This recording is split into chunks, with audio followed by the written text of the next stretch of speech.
Peut-être tout ça.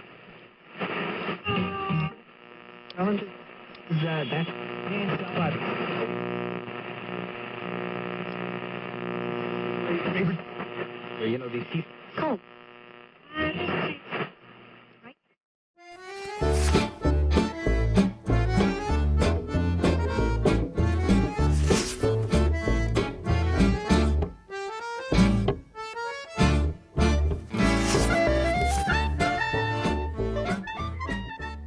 Cordial saludo a todas las personas que nos siguen en esta programación de autores de historias. Esta vez tenemos la presencia muy grata del profesor Óscar Rodríguez Salazar. Óscar es un ícono de la Universidad Nacional, es un profesor de una amplia trayectoria, es un profesor casi fundador del Departamento de Historia. Si no del Departamento de Historia, es el profesor fundador de la maestría, uno de sus primeros profesores, profesor fundador del doctorado en Historia, profesor fundador de la carrera en Historia. Es un historiador economista, digamos, es el lado fuerte que tiene el Departamento de Historia en el área de la economía. Me es grato presentar a Óscar por una razón incluso sentimental. Cuando yo entré a este departamento en el año de 1990, Óscar era el director del Departamento de Historia. Desde esa dirección, o sea, desde hace 23, 24 años, su carrera ha sido muy fructífera. No solamente la carrera de Óscar como el profesor que nos satisface o que nos cubre el área de la economía, sino por su producción como creador de textos sobre historia económica, sobre economía e historia, sobre historia y economía.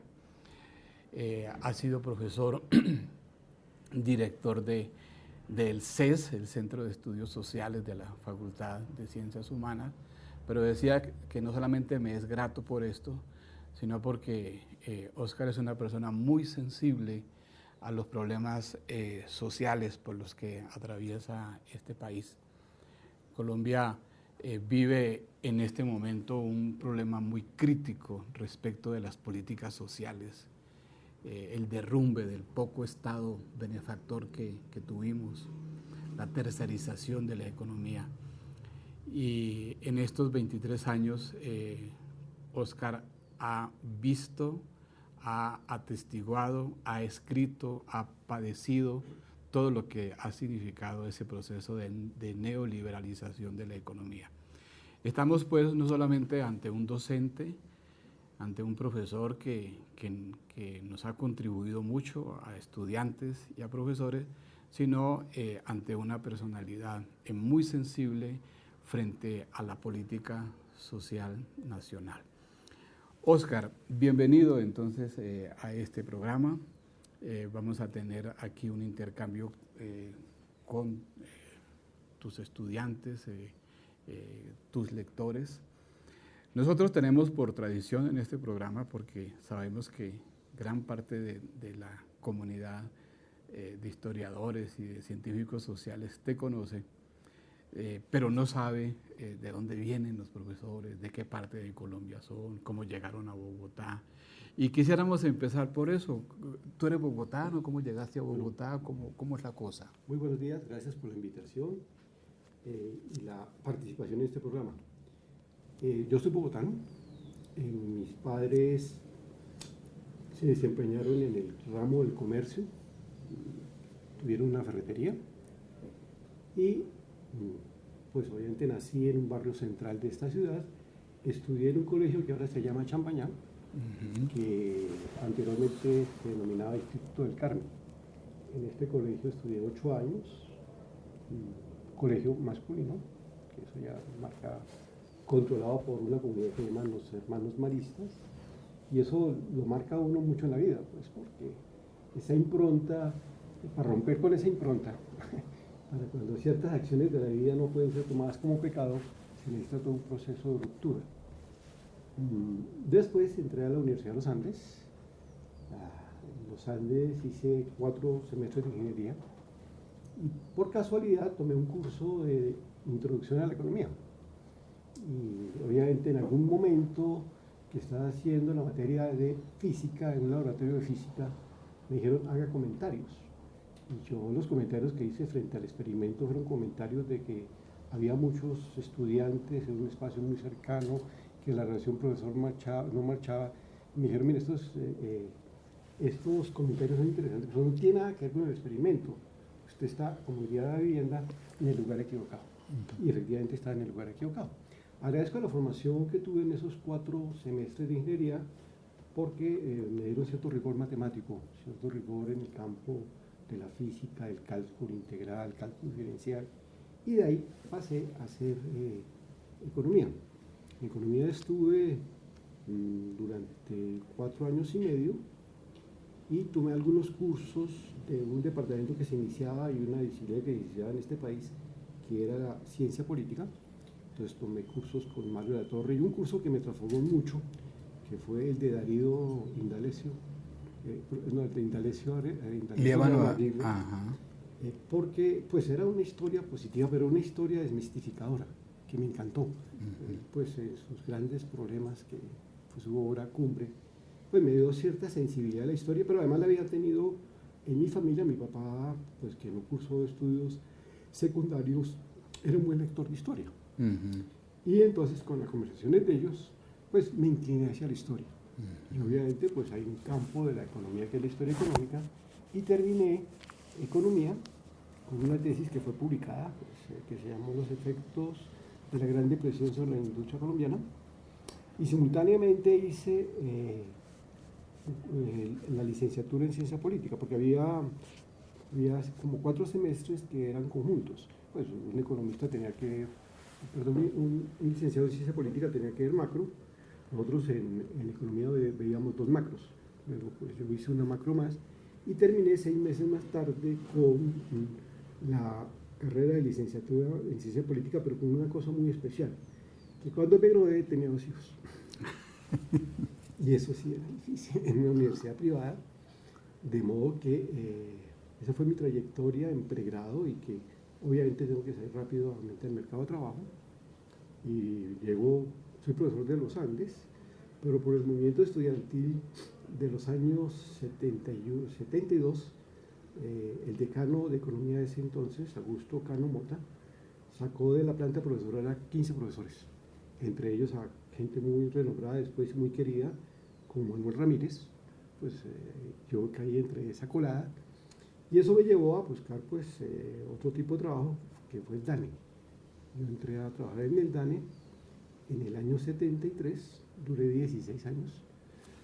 Mucho tiempo estuve de medio tiempo en la Nacional, cuando entró en el 78, y de tiempo completo en el DANE. No era ilegal, porque en esa época se podía hacer eso. Los magistrados aprovechaban, los magistrados de la Corte aprovechaban mucho de esa flexibilidad. Y en el DANE pertenezco a la División de Estudios Sociales, y ahí nos brindan la posibilidad para hacer un stage, lo que sería una estadía en el INSEE en Francia. Y yo pues me gané ese cupo y fui a París el 1 de mayo del año 75. Me sorprende mucho porque cuando llego encuentro que hay una gran movilización de los policías y el ejército. Está terminando la guerra de Vietnam, están los acuerdos, pues la derrota de los norteamericanos en la guerra de Vietnam, y entré a la división de estudios de empleo.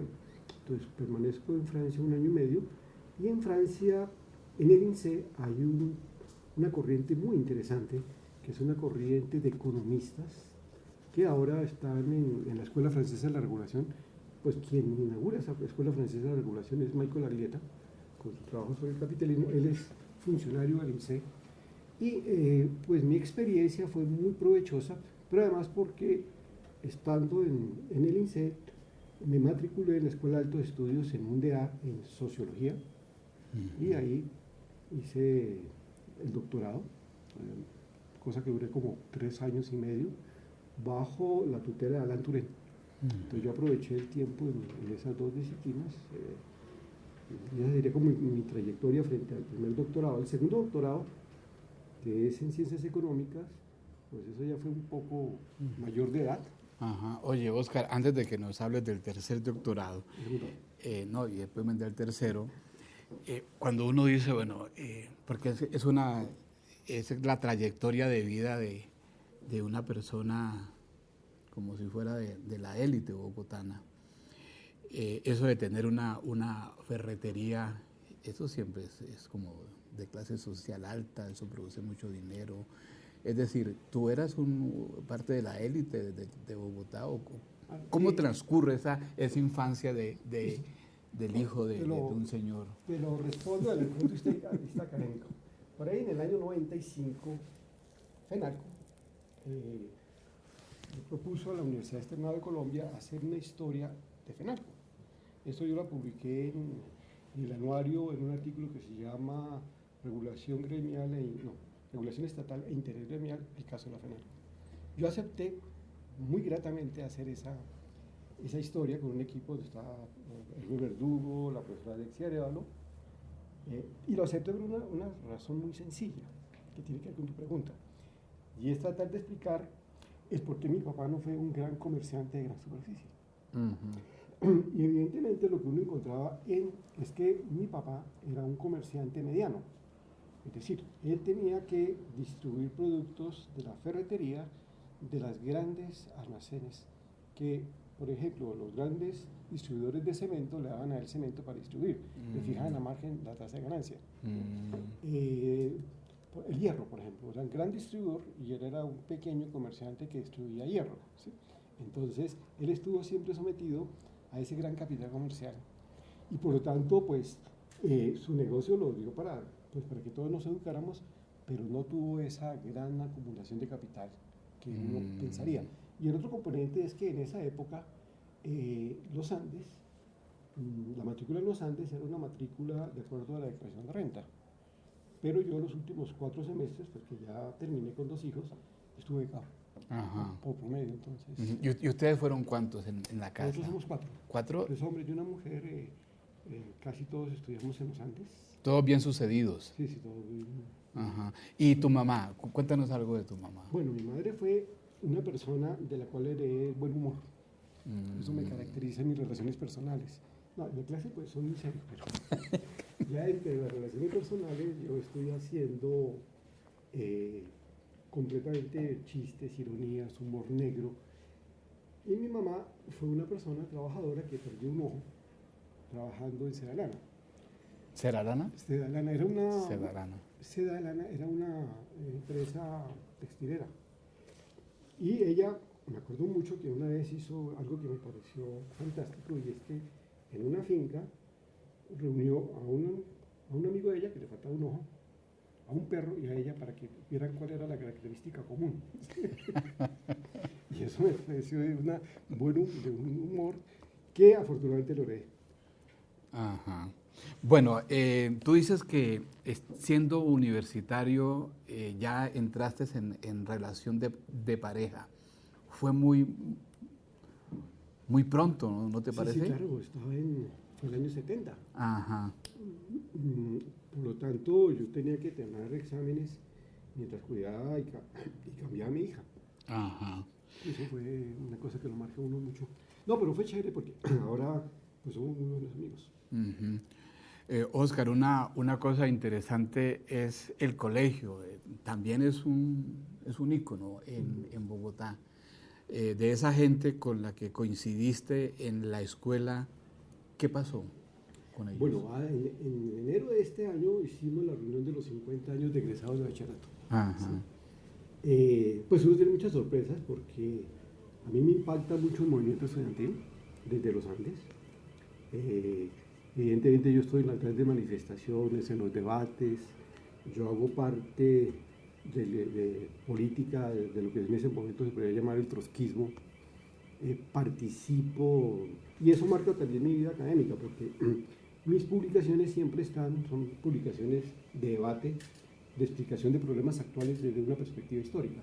Pues, en el caso pensional, digamos, mi gran debate con los fondos privados de pensiones, y lo que yo le digo a a los trabajadores, ojo, porque cuando uno entra a esos fondos privados, pues va a perder significativamente parte de su ingreso, porque las pensiones que liquidan son muy bajas. Eso ya lo sabe la gente porque ya comenzó a liquidarse. Eso hace parte como de mi trayectoria personal.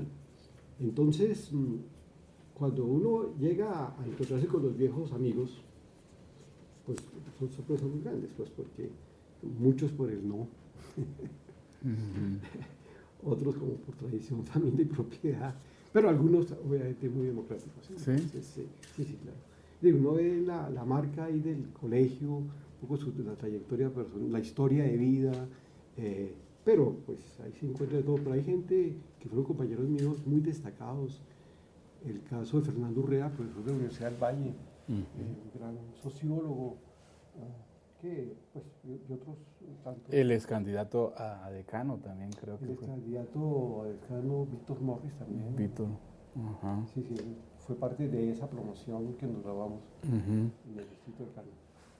¿Por qué no vislumbraste estudiar en la Universidad Nacional?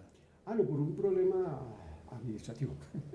Es que cuando yo terminé, me presenté en ingeniería a ambas partes y no pasé en la Nacional y pasé en los Andes. Después ampliaron el número de estudiantes que entraban a la Nacional y ahí estaba mi nombre. Pero mi hermano, que había entrado a estudiar a ingeniería eléctrica, pues me dijo, no, es mejor desde el punto de vista académico los Andes por el rigor, por la forma como, la parte autodidacta que fue uno de los grandes legados que me dejó a mí en la universidad. Y cuando yo veía cálculo, a uno le daban el programa y decía, para tal fecha, problemas tales y tales. Uno tenía que resolver los problemas antes. Y llegaba a la clase y lo pasaba en el tablero a resolver el problema. El profe lo que hacía era decir, oiga, usted hay que enfocarlo por otro lado. Entonces eso es básico en la formación de uno, porque efectivamente cuando uno termina, a los 5 años está desactualizado. Entonces tiene que hacer un conjunto de lecturas, estudiar un conjunto de problemas que nunca en la universidad estudió. Entonces, Oscar, ¿no te tentó ser sacerdote? No, nunca. Tenía una mentalidad muy pecaminosa para llegar a hacerlo. La época en que el profesor Oscar Rodríguez hace sus estudios universitarios, pues es la época de las grandes militancias de la izquierda. Es decir, por ahí pasamos todos, sin duda. ¿Cómo fue eso en tu caso? En mi caso fue en los Andes, un grupo. En los Andes había una particularidad, es que el grupo dominante era el grupo de la JUPA, es decir, los moirosos. Y en los Andes, un grupo disidente, donde estaba Samuel Jaramillo, que es uno de mis compañeros de economía, que además de ser un gran economista, un especialista en la teoría de la renta urbana, es un literato. Ha escrito sobre Mutis, escribió ahorita una novela reciente, y con él y otros amigos comenzamos a hacer lo que se llamaba en esa época grupos de estudio. Obviamente nuestra crítica era el estalinismo, porque lo que uno veía como formación teórica en esa época por parte de la gente del Partido Comunista eran los manuales de ciencias de la URSS. Entonces nosotros éramos de una corriente donde estaba Fernando Urrea también, Oscar Fresneda, que dijimos volvamos a leer los clásicos. Entonces era leer El Capital, leer a Lenin, leer los bolcheviques de la Revolución de Octubre, y eso nos fue alejando, pues en el caso nuestro en la Universidad de los Andes, de todas estas concepciones del móvil y de la doctrina y el dogma de Mao. Nosotros cuando nos dieron el famoso librito rojo, veíamos que era cambiar la Biblia y el Evangelio por un libro de esas características, y evidentemente comenzamos a separarnos, pero también nos separamos desde un punto de vista histórico, porque en ese momento, cosa que se perdió posteriormente con otras corrientes políticas, lo importante era conocer la formación del capitalismo en Colombia, y eso implicaba un análisis histórico. El sector del MOI planteaba que era una revolución de nueva democracia, tal como había pasado en China.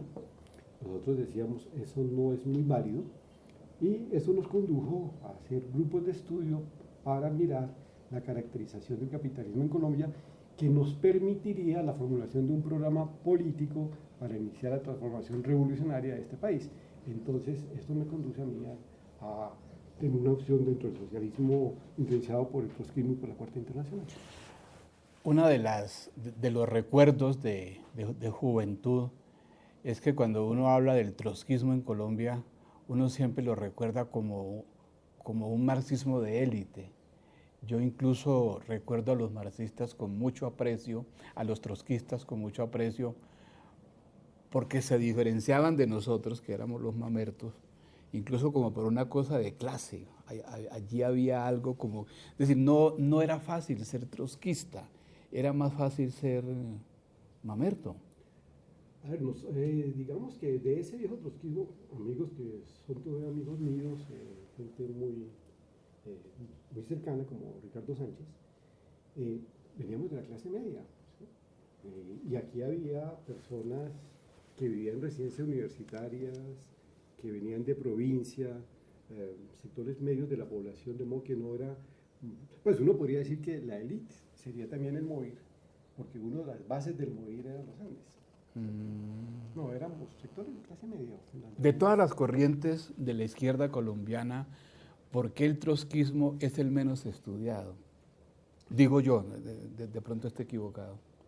Pues no te sabría decir, no, pero sí ha habido trabajos sobre la historia del trotskismo, pero obviamente no con la misma producción de la obra de Meófilo Medina sobre el primer tomo de la historia del Partido Comunista. Eso, no hay una obra similar dentro de la corriente que en esa época nos reclamamos del trotskismo.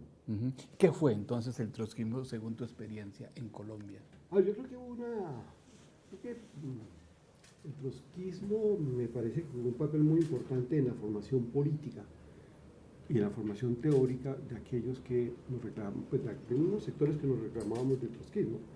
Estaba muy ligado al problema de la cultura, al arte, y a la formación teórica. Eso, por ejemplo, yo lo reivindico mucho porque eso lo aprendí y eso lo sigo ejerciendo. Y el otro asunto es que pues, había todo un contacto internacional con la Cuarta, con el papel que jugó Krivine en mayo del 68, con la revista que ellos tenían de Economía y Política, que se publicaron varios números, y gran parte de ese sector, paradójicamente, pues que obviamente se abandonó la militancia, porque evidentemente el trotskismo tenía una gran falencia, y es que habían tres trotskistas, pero reunidos perfectamente podría haber 4 grupos. Un proceso de fraccionamiento y fraccionamiento, pero de esa corriente, está ahora un sector de esa corriente pertenece ahora a una formación teórica y política que se expresa en los libros que hemos venido publicando, que se llama La Escuela Francesa de la Regulación. Por ejemplo, el caso de uno de los invitados, que es un especialista en moneda, Bruno Teret, hacía parte de esa corriente política que abandonó la postura política en términos de la militancia, porque efectivamente pues la militancia también tiene, digamos, para nosotros los académicos tiene un problema, y es que muchas veces los militantes orgánicos o los intelectuales orgánicos de un partido están obligados a que su producción teórica y investigativa esté acorde a los lineamientos del programa del partido. Entonces, quita libertad. Entonces, ese rompimiento me parece sano, en tanto uno es mucho más libre en enfrentar problemas y resolverlos como quiera. Obviamente siempre, digamos que hay un elemento que nos caracteriza a nosotros. Como tú sabes, yo hago mucho proyecto de consultoría, que ha sido otro en mi campo, pero cuando uno hace proyecto de consultoría y termina en una recomendación, la pregunta es una pregunta clave para nosotros, y es: esta política que recomendamos, ¿a cuántos beneficia y a cuántos perjudica? ¿Sí? Nosotros no partimos del otro supuesto, que es lo que estamos discutiendo ahora con la reforma tributaria, y es qué recursos tenemos y qué podemos hacer con esos recursos. Son preguntas diferentes. Una pregunta que va para favorecer la población y mirar uno de dónde busca los recursos. Y otra es decir, no, pues como solamente tenemos estos recursos, focalicemos los recursos, estigmaticemos a la población, que la población que se declare pobre, le podemos hacer una política social y a los otros por fuera. Me había detenido en esto de la militancia, porque realmente fue como otra escuela que se tenía paralela y simultánea con la que los investigadores iban haciendo en sus respectivas carreras. Y yo creo que el reflejo de esas militancias pues está de alguna manera expresado en las producciones académicas, y el segmento siguiente de nuestra entrevista entonces será para que conozcamos y para que todos ustedes conozcan la trayectoria en las publicaciones del profesor Óscar Rodríguez.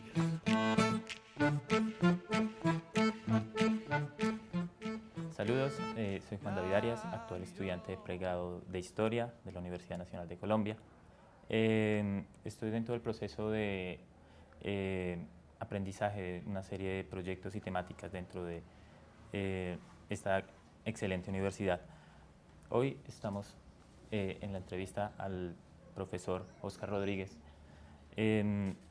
bajo su vasta producción de estudios, con obviamente una proyección económica y social, de los cuales hay elementos de escritura muy amplios. Quisiera saber en esta parte, para ampliar un poco respecto a lo que es la producción de su como profesor, su proceso en las consultorías, que es otro de los perfiles. Pero antes, saber algo respecto a su tesis de grado, profesor. Así, bueno, mi tesis de grado fue tomada de un libro de Mario Rubla, que se llamó en la época Estudios sobre su desarrollo colombiano, que era un libro que controvertía con esta corriente que hemos denominado en la actualidad economistas de la primera generación del desarrollo, que es una corriente de la New Economic History y que tiene como base teórica la economía neoclásica. Ese tipo de discurso de la New Economic History a mí no me satisfacía. Y tuve oportunidad de leer el libro de Rubla y vi que era una interpretación diferente, pues porque para mí era claro que el recorrido histórico de nuestro país no podía ser interpretado si no se colocaba en el contexto de una economía mundo, del sistema colonial, del proceso de dominación de Inglaterra sobre nuestra economía en el siglo XIX, de la manera como nos incorporamos al mercado mundial a partir de la crisis de 1920. Entonces vi que la interpretación de Rubla era como más lógica, pero le vi una debilidad, y era que él decía que el proceso de industrialización fue originado por la crisis del 29. Eso no era coherente, porque en momentos de crisis pues hay desempleo, hay caída de la demanda y es difícil entender que una industria se desarrolla. Eso me condujo a leer los trabajos de la CEPAL y pues un poco la orientación post-keynesiana de los cepalinos me daba más herramientas a mí para entender ese proceso de desarrollo de la industria. Pero hay otro elemento, que era que en ese instante estábamos en un debate con el MUIR sobre si Colombia era una república un poco semifeudal o era una economía de tipo capitalista. Yo dije, no, aquí yo mato dos pájaros de un tiro, porque de una parte controvierto con la economía neoclásica y la primera generación de economistas del desarrollo, y políticamente controvierto con una opción política que no me satisfacía. Por lo tanto, mi trabajo, que fue un trabajo de historia económica, por consulta de archivos, etc., demostraba que el desarrollo industrial era mucho más ligado a los años 20 y que ahí se conformaron las primeras industrias. Pero además que en Colombia lo que dominaba era el modo de producción capitalista, por lo tanto la revolución debía ser socialista. Entonces esa fue una motivación académica y una motivación política que en general la marcaban mis publicaciones. Siempre hay ese tinte en los artículos que publicaba. ¿Qué tal es ese proceso de investigación? ¿Qué tal las fuentes, la disponibilidad de fuentes durante ese periodo de su tesis? A ver, en esa oportunidad pues evidentemente las fuentes están casi inexploradas. Recuerdo mucho la consulta de la revista del Banco de la República, toda la parte monetaria, los anales del Congreso, todo lo que tiene que ver con las revistas de comercio exterior, la prensa, y aproveché otro desarrollo investigativo que había hecho en la Facultad de Sociología, bajo el liderazgo de Lucía Tarazona. Se había publicado una gran obra que pues, no la encuentro muy citada en texto, que era la estructura de clases en Colombia, y ellos habían compilado un archivo de anales del Congreso, de revistas, periódicos al cual yo tuve acceso. Por lo tanto, mi tesis, pues evidentemente fue una tesis que tuvo algún impacto, que era Oveja Negra. En ese momento estaba publicando libros de historia, me ofreció la publicación y salió publicada en el año 72. Ok, profesor. Profesor Oscar Rodríguez, respecto a su perfil como docente, ¿podría nombrarnos y explicarnos qué tal fue su experiencia en la Universidad Pedagógica y Tecnológica de Dinamarca y en los Andes? Sí, mi primera experiencia fue en los Andes. Yo comencé siendo monitor de Historia Económica de Héctor Melo. Y esto fue durante un semestre. El siguiente semestre, el grupo de Héctor Melo era muy grande, entonces tomó la decisión de dividirlo. El profesor Jaime Jaramillo Uribe, que era quien era el director de la carrera de Ciencias Sociales, pues tomó esa decisión, y ahí empecé. Y fue digamos que una experiencia bastante difícil al comienzo, porque los estudiantes, mis compañeros, cuando yo era estudiante, pero ahora era profe, mis compañeros del MOIR mandaron un poconón de gente a tratar de controvertir mi clase. Entonces era difícil, y eso me dio una experiencia, porque logré sortear como ese impasse, porque ellos decían que mi clase era muy ideológica, porque quería demostrar que en Colombia había capitalismo y no un sistema de carácter semifeudal. Entonces logré como alinearlos, hacer un pacto de caballeros. Ese pacto de caballeros que yo hablaba 70 minutos, y cada 10 minutos y unos 15 minutos de cada clase los daba a ellos para que controvertieran. Entonces al final eso me fue muy productivo, porque me obligó mucho más a prepararlas, y eso resultó ser una cosa importante para mi vida académica. Clases totalmente de debate. Profesor, su ingreso a la Universidad Nacional, ¿cómo fue? Yo entré en el año 78 en un concurso donde entró también Mauricio Archila. Mauricio y yo entramos en el mismo momento, pero yo entré como profesor de medio tiempo. No podía entrar de profesor de tiempo completo porque el DANE me había mandado con una beca. Sí, cuando yo fui a Francia fui doblemente becado, tenía mi sueldo y tenía una beca de embajada francesa.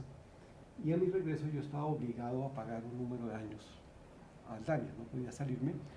Entonces, pues, en el concurso había un concurso de medio tiempo.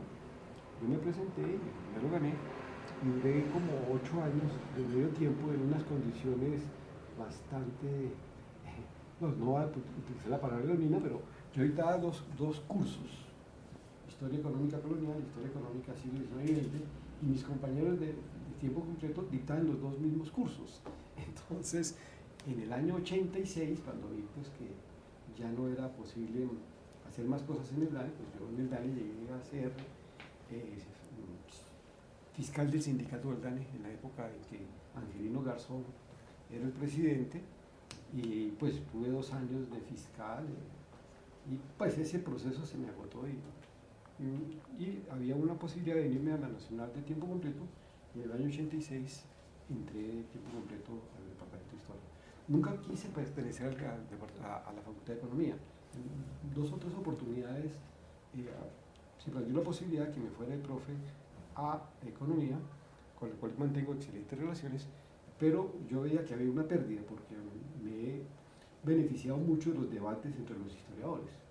¿Sí? En los debates entre los economistas podría economía, por las conferencias, investigo en el CID, pero ha habido una gran ganancia en estar con los compañeros y mirar todo lo que se produce acá, los debates que hay. Estoy muy enterado y eso ha sido benéfico. Pues yo evidentemente no tengo ningún título en historia. Yo tengo un título en economía, tengo un título en sociología, otro en ciencia política, pero no tengo un título como historiador. Y tal como se diría, como tal.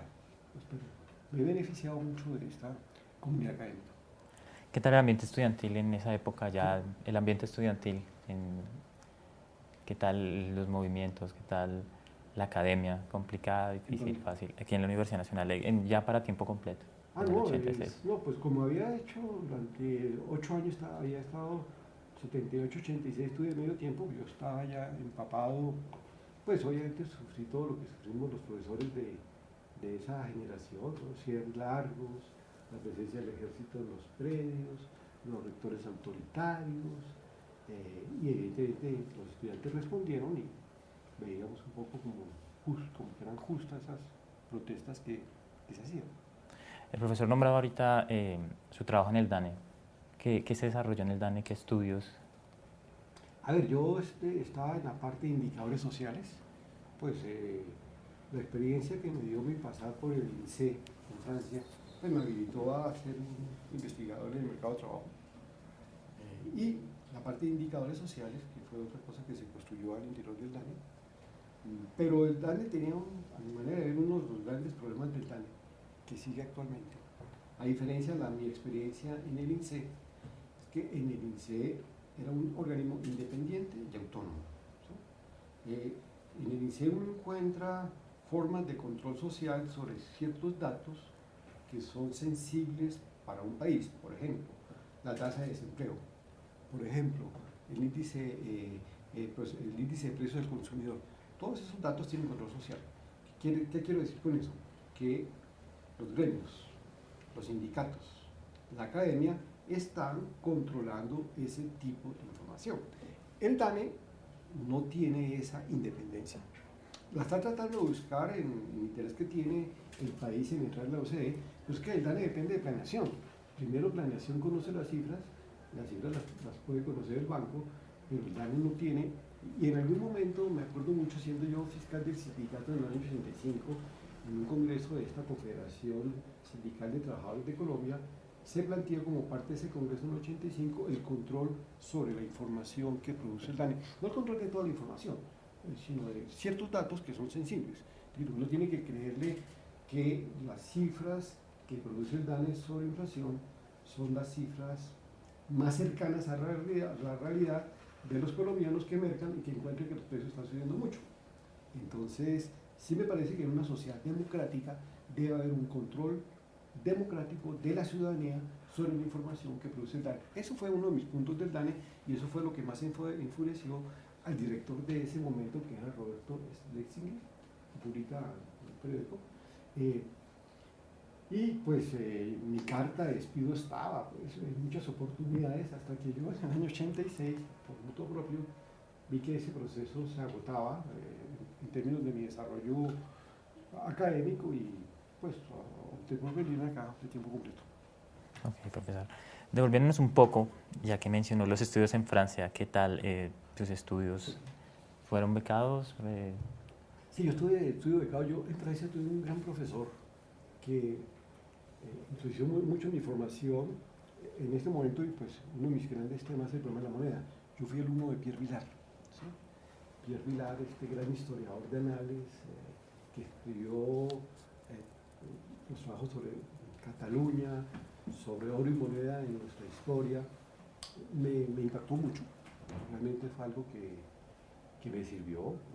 Él estuvo como jurado de mi tesis de DEA, con críticas muy duras, pero muy ciertas, pues porque una profesora era un estudiante en proceso de formación, pero tuve otra, mientras estuve en el INSEE, yo pertenecía al grupo trotskista que estaba en esta institución, por lo tanto tuve contacto con las revistas que publicaban, pues había una editorial francesa que se llamaba François Maspero, había una revista que ya se mencionó, Critique de la Economía Política, y abrí mi campo teórico en términos de una nueva literatura, pero además de mirar que los países se podían organizar de otra forma.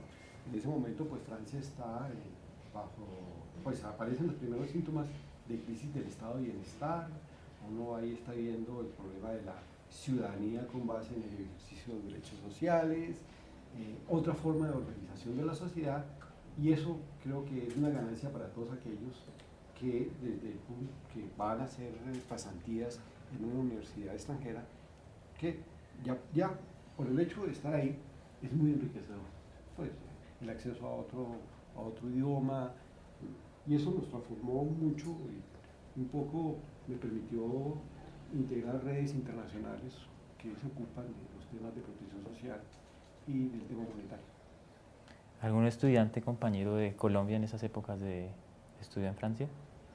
Sí, ahí coincidí con Samuel Jaramillo, que ya habíamos coincidido en los Andes como estudiantes de economía. Y unas buenas relaciones con parte de los docentes que tuve en ese momento en Francia. Respecto a su labor como consultor, profesor, es particular esa característica que usted tenía de publicar todos sus elementos de consultoría de una manera, pues, como contrastando eso como me explicó ahorita el Dani, que no era un elemento como personalizado y sesgado, sino que usted los publicó, como el de pérdida de energías eléctricas en 1986 o el de migración en Colombia en el 85. ¿Por qué ese afán de demostrar o demostrar esos estudios? A ver, es algo que he insistido mucho en mis reuniones en el departamento, es que el campo de la consultoría es un campo laboral para los estudiantes de historia, porque el estudiante de historia tiene unas grandes virtudes que no tienen otras disciplinas, el manejo de las fuentes, de un concepto básico en los historiadores que es el concepto de proceso histórico. Aquellos más maduros mirar el problema de larga duración, de historia total. En el año 89 se presentó una oportunidad de hacer un trabajo sobre los seguros sociales, que después podemos hablar, y el CID vio pues, que había ganado cierta experticia, en mi caso, en el campo de la seguridad social. Y ahí formamos el grupo de protección social que en este momento dirige el profesor Darío Restrepo, quien hizo el doctorado de historia en este departamento. Entonces la conformación del grupo nos condujo a presentarnos en muchos concursos cuya temática era o el aseguramiento social, hablando de salud, pensiones o riesgos laborales, o políticas de carácter asistencial, familias en acción, adulto mayor, entre otros. Entonces llegaban al CID términos de referencia para concursar, por ejemplo, en la evaluación del régimen subsidiado, fue uno de los proyectos. Eso fue en el año 2000.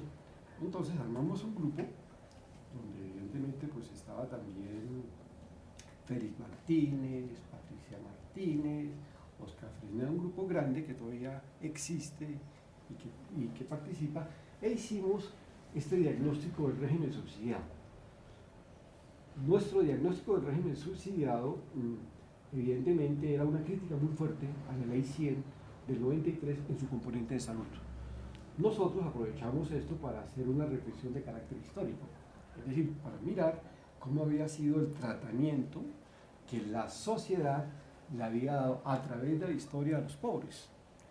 Para ello pues utilizamos un programa de investigación, entendemos la protección social como mediaciones sociales y con esa ilustración teórica, con esa carta de navegación, ese programa de investigación, pues respondimos a las necesidades del ministerio en el diagnóstico del régimen subsidiado. El por qué los problemas de carácter financiero, los problemas de carácter de acceso, etc. Y siempre en nuestros proyectos de consultoría dejamos un dinero para hacer una publicación. Por ejemplo, en el día de ayer, lanzamos un libro que se llamó Soberanía Política y Regímenes Monetarios, que está bajo la edición de la profesora Dexia Arevalo. Ese libro, como todos los otros, son sacados de nuestro presupuesto. Renunciamos a reducirnos ese salario, y dejamos una plática para publicar. Y ahí publicamos los resultados de esa investigación más otras cosas. Entonces creemos que la consultoría puede tener ese tipo de orientación. Además, con otro elemento que a veces se desestima, y es que en esos proyectos van a participar estudiantes de economía, algunas veces han participado estudiantes de historia, de la maestría, del doctorado, y es un proceso de formación. Ellos aprenden mucho con nosotros y nosotros, pues evidentemente nos enfrentamos a problemas de gran trascendencia nacional, hacemos recomendaciones dentro, digamos, del contexto de un país como el nuestro, y publicamos y divulgamos lo que ha sido nuestro proyecto de consultoría. Nuestro equipo también tiene un equipo editorial. Pues yo tengo una hija, Alejandra Rodríguez, que es la que hace todas estas carátulas lindas. Entonces eso aparte. Nuestras carátulas, tenemos 3 colecciones. Una colección de la seguridad social en la encrucijada, llevamos 7 tomos. Todas las carátulas resaltan. Tenemos una colección que se llama colección de libros colección de historia económica, social y política, que como digo, el tomo 3 lo lanzamos ayer. La carátula es una carátula que marca, y otra colección que se denomina colección de estudios sobre protección social, que tenemos 2 tomos y estamos preparando el tercero, que ya fue aprobado por la Facultad de Ciencias Económicas. La plata de ese libro sale de otro proyecto que hicimos para Planeación Nacional, y ese libro se va a titular Sistemas de Protección Social bajo el Reino del Mercado, donde estamos haciendo una contribución sobre el problema de la moneda en las sociedades, en los leprocomios, la moneda y el papel que jugó la moneda en el tratamiento de la lepra. Profesor, muchas gracias. Espero tener algún día la oportunidad de recibir una cátedra con usted, y gracias por el gran material investigativo y por el perfil social del cual nos ha regalado un poco usted. Un saludo, mi nombre es Juan David Castillo, soy estudiante de la maestría de Historia acá en la Universidad Nacional de Colombia. Hoy tengo el gusto de estar entrevistando al profesor Óscar Rodríguez, quien en lo que llevamos recorrido de la entrevista nos ha comentado distintos momentos importantes en lo que él ha hecho académicamente. Entre estos, pues tenemos el tema de la seguridad social, que ha sido transversal en su historia académica. Quisiera, profesor, que usted pues me comentara un poco cómo a través de esos estudios usted evalúa lo que es la actualidad de la seguridad social en nuestro país hoy 2016. Bien, muchas gracias por la pregunta. Pues lo voy a contestar históricamente. Es que en el año de 1988, siendo directora Cecilia López del Seguro Social, solicitó al CID de la Facultad de Economía hacer un trabajo que se denominó, me acuerdo mucho, Impactos Macroeconómicos de la Seguridad Social. Quien dirigió ese trabajo fue el profesor Ulpiano Ayala, ya desaparecido, y él quiso que tuviera un componente histórico para mirar ese impacto macroeconómico. Entonces Ulpiano, pues, conocí un poco del trabajo que yo hacía y me contrató. Yo puse como condición para hacer el trabajo que me dieran acceso a las actas del Consejo Directivo de los Seguros Sociales, porque si no, no lo podía hacer.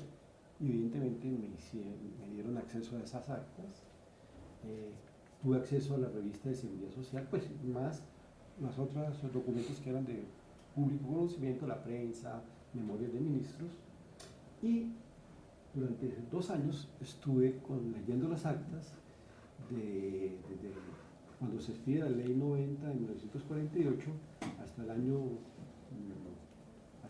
1990, pues año que termina el proyecto. Un poco lo que yo descubrí de ahí, de ese ejercicio histórico, era explicarme por qué la crisis del seguro. Y evidentemente esa crisis del seguro chocaba con un problema de carácter político. Es que la lectura que hacía el gobierno de Gaviria era una lectura para privatizarlo.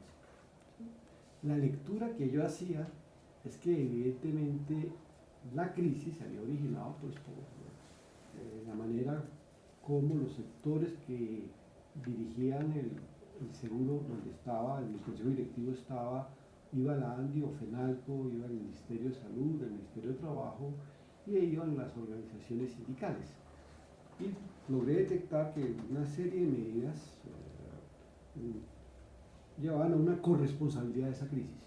Los trabajadores, porque pues, habían, a través de sus sindicatos, habían sido tremendamente insolidarios con la salud y el régimen pensional de los que no eran asalariados, los gremios económicos porque sacaron rentas del manejo del seguro. El gobierno en ese momento, para justificar la privatización, decía, mira, aquí tenemos un gran déficit fiscal originado por el seguro. Y yo descubrí, leyendo esas actas que eso no era cierto. Porque lo que sucedió fue lo siguiente, que los reportes de los trabajadores, patrones, y alguna vez que también aportó el Estado, iban, cuando se crearon los seguros económicos en 1965, iban a el Banco de la República. El banco le daba unos bonos de valor constante al seguro para que ese ahorro no se desvalorizara. El banco cogía esa plata y se la daba al IFI, al BCH, al Fondo Nacional Hospitalario y al Fondo Financiero Eléctrico. Y en ese transcurso de mandar esa plata del banco a estas instituciones hicieron proyectos marcados por el clientelismo, o con la corrupción política, otros proyectos que fracasaron, y de tal manera que esa plata se fue dilapidando. La pregunta es, ¿quién era el responsable del déficit? Pues no era el seguro, era precisamente el banco. Por lo tanto, se argumentó que el seguro era causante de ese desequilibrio y aquí había que privatizarlo, sobre todo en lo que más les interesaba, que era el problema de pensiones. Digamos que ese tipo de interpretación que es resultado de mi ejercicio histórico entra en contradicción con Ulpiano. Ulpiano en ese momento pasa a ser viceministro de Hacienda de quien era ministro de Hacienda en ese momento, Rudolf Homs, pues que es uno de los ideólogos de estos procesos de apertura y de privatización. Por lo tanto, yo continué dirigiendo el trabajo. Y este trabajo se publicó en un libro que se llama Estructura y Crisis de la Seguridad Social en Colombia, donde hay un conjunto de articulaciones, y ahí comencé a publicar sobre el tema del seguro social. Después, en el año, si no estoy mal, en el año 99, nuevamente me contrataron para hacer un estudio sobre la modernización institucional del seguro. Volví a actualizarme en materia de actas, pero amplié mis fuentes, que no había podido hacerlo en el trabajo de los años 90.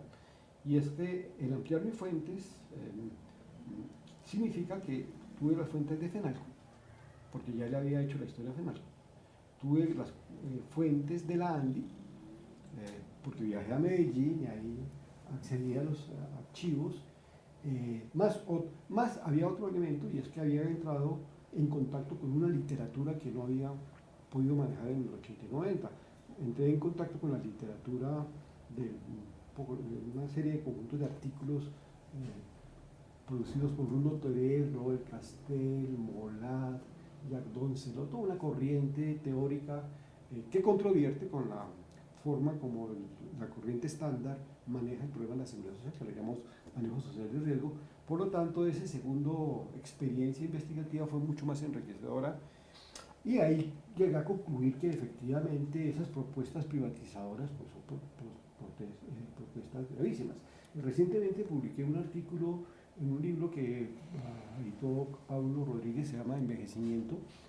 En México sale otro artículo mío, en un congreso que estuve, y tuve acceso a los documentos de la OCDE, que sería como lo último que se ha producido, y como todos sabemos, los documentos de la OCDE conducen a una privatización completa del sistema pensional.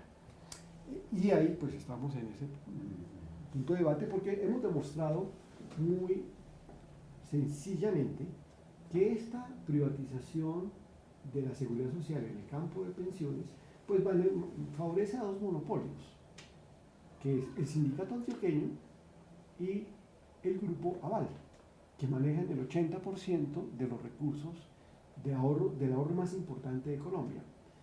Pero el agravante de eso, pues obviamente ya es preocupante que alguien en el país tenga ese poder económico y sus influencias en el campo de la democracia, pero lo más preocupante es que si la seguridad social para pensiones está hecha para garantizar calidad de vida de aquellas personas que llegaron a la tercera edad y que aportaron con su trabajo a la construcción de este país, pues hemos encontrado, no solamente en nuestros ejercicios estadísticos y empíricos, sino con apoyo de los trabajos que hizo la Contraloría, que cuando una persona se pensiona, y la Contraloría tiene esto lo publiqué en un periódico, he publicado varias cosas en un periódico sobre pensiones, cuando una persona toma la decisión de pasarse de lo público a lo privado, tiene un impacto directo sobre el nivel de su nivel de pensional.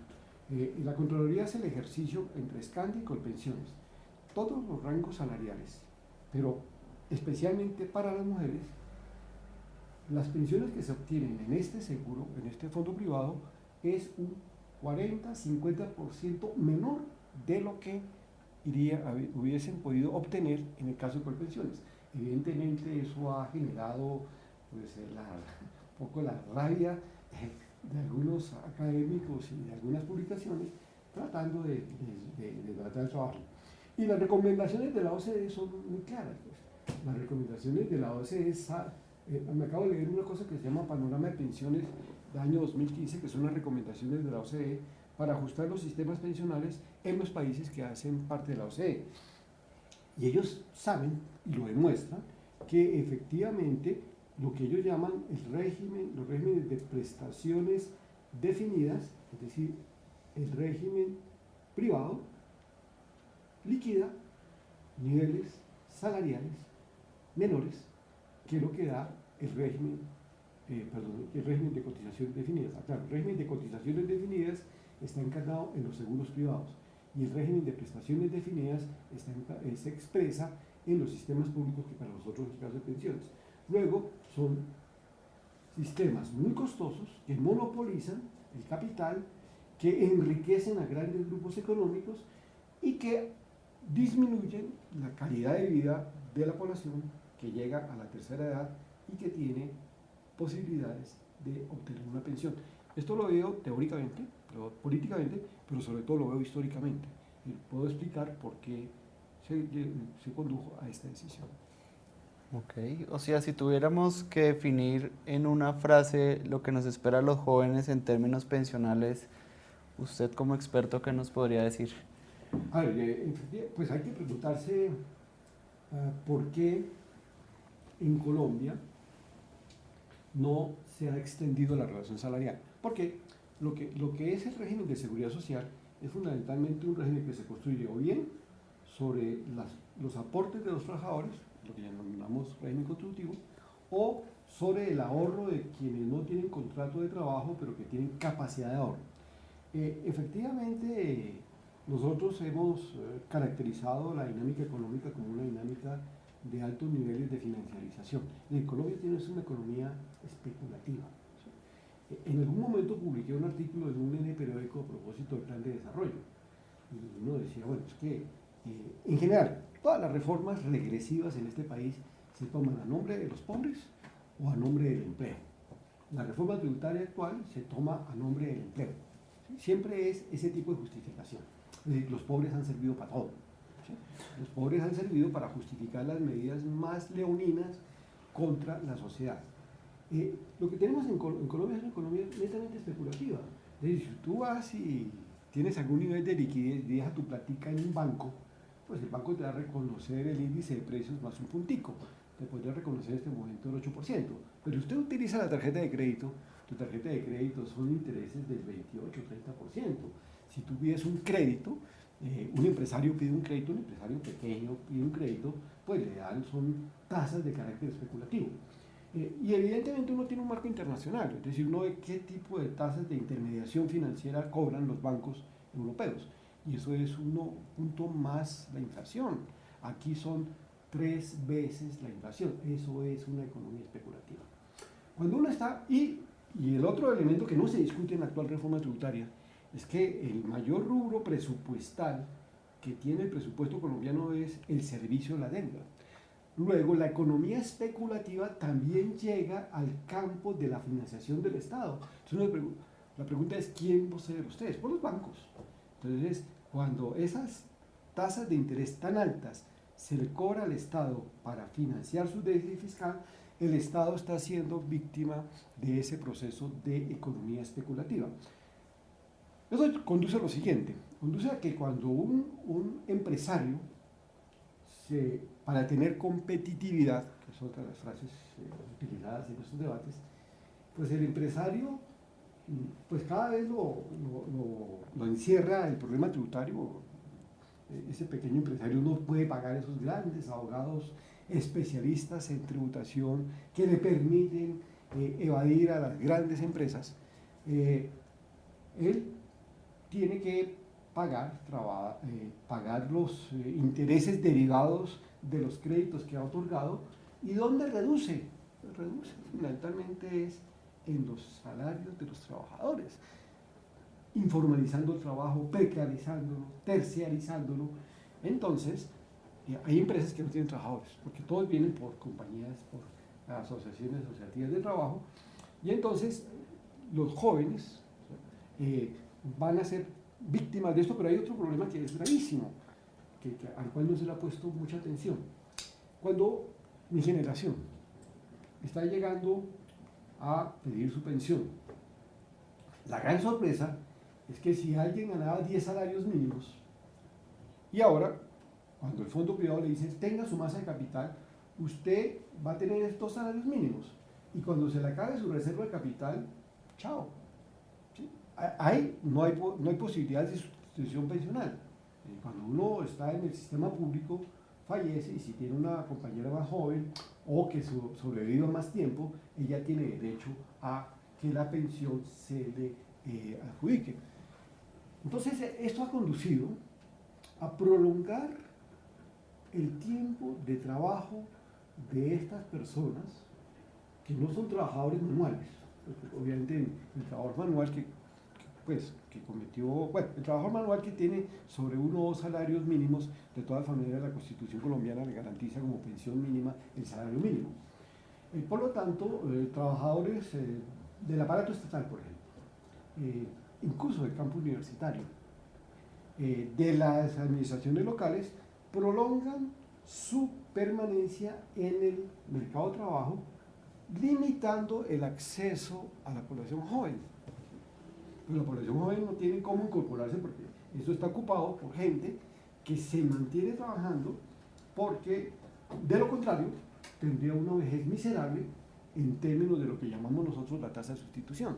Entonces eso pues efectivamente ha conducido a... y eso, evidentemente, pues ahorita podemos hablar de la reforma tributaria, pues evidentemente la única forma de recomponer eso y que los jóvenes tengan la esperanza de tener una pensión es un problema de carácter político, es un carácter de tipo de Estado, del tipo de régimen político, de meter en cintura a ciertos sectores de esta sociedad que son los beneficiarios de todo este tipo de reformas a nombre de los pobres y a nombre del empleo. Claro, profesor. Si quisiéramos hacer un puente entre lo que estamos charlando en este momento, hay otro tema que ha sido coyuntural en las políticas y que ha sido el caballito de batalla de muchísimos debates políticos, es la Ley 100. Usted ha sido un estudioso de este tema y pues tiene trabajos, por nombrar uno, el trabajo que tiene contra reformas al ajuste de la Ley 100 de 1993. Quisiera que me comentara un poco cómo ha visto la evolución de esta Ley 100 y cómo en este momento nos está afectando, cuáles son sus repercusiones en este momento. A ver, el análisis de la Ley 100 parte de una opción teórica, que nosotros lo llamamos un programa de investigación que en alguna oportunidad he escrito en un libro sobre la exclusión social en América Latina y el Caribe, publicado por la Universidad Javeriana. Un artículo que lo titulo de Programas de Investigación y Políticas Públicas en Protección Social. Entonces, es mirar el problema desde otra perspectiva teórica y evidentemente desde otra perspectiva política. Yo ya hablé del campo de las pensiones, donde pues ha habido una producción sobre este tema. Podríamos hablar del campo de la salud.